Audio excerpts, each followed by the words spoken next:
our gas sensor, which is working as an air pollution sensor. And then we have this LED wheel, which is indicating the external surroundings of the sensor. And lastly, then we have our air pollutions. So what we see right now is a clear blue color indicating for us that we are breathing in fresh air.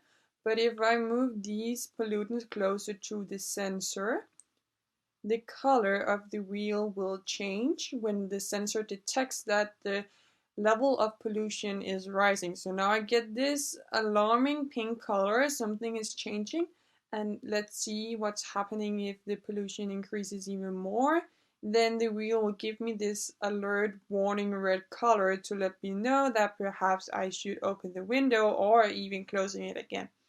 So I do something and we see that the level of pollution is then decreasing again. We see that we go back to this pink color, so it's still not perfect, but with time, as the pollution level will decrease, the wheel will turn into a clear blue state once again, and I can now breathe in once more.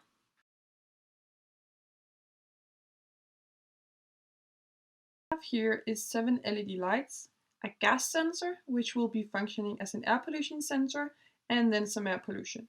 And what will happen is, as the pollution gets closer to the sensor, the LED lights will start to light up, but they will do it gradually. So you can see slowly more of them is lighting up as the pollution increases at the sensor. And this is to draw more and more attention from the user, the observer. And at the end, if nothing has happened, when all of the lights are lighting up, they will start to blink. At first, you can see half of the lights are blinking, but if I can hit the right sensitivity, the blinking will increase and be more aggressive. Truly trying to drive the attention of people in its surroundings to notice that the air quality is not as supposed to.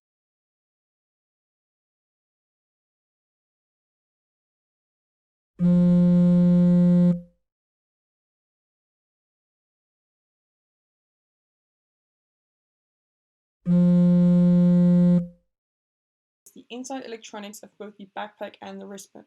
So what we have here is an on-off button, currently turned off as you don't see a light at the Arduino.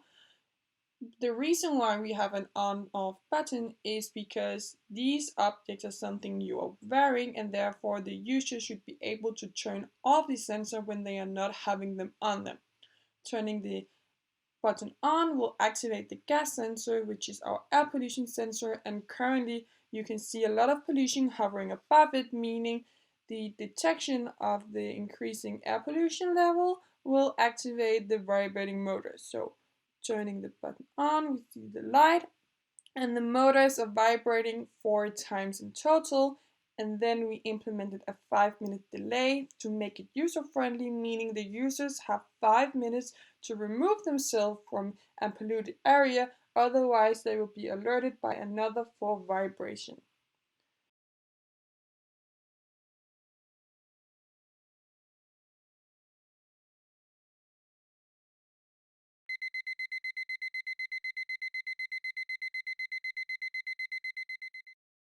You can see the circuit of our air tacho, and we have the components of the Arduino Uno.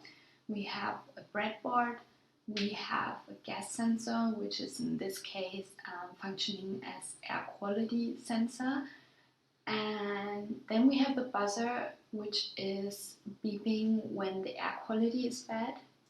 We have some resistors, and we have a red and a green LED light. And then we also have the LCD screen, which is showing if the air quality is good or bad. So let's start with the simulation. So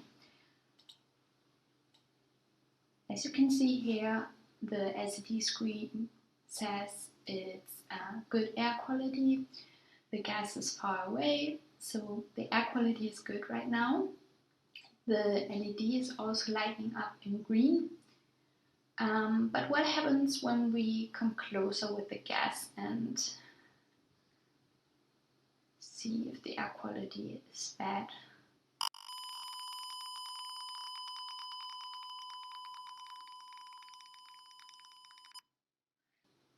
So maybe you could see that the LED light was lighting up in red and the buzzer was beeping, and also the LCD screen said it was bad air quality.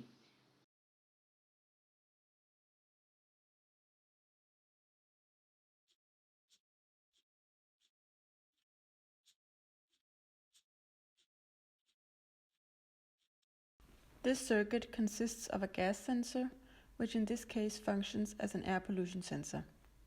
Depending on the quality of air, it will trigger a message on an LCD screen, either reading good air quality or warning about poor air quality and advising to ventilate the house.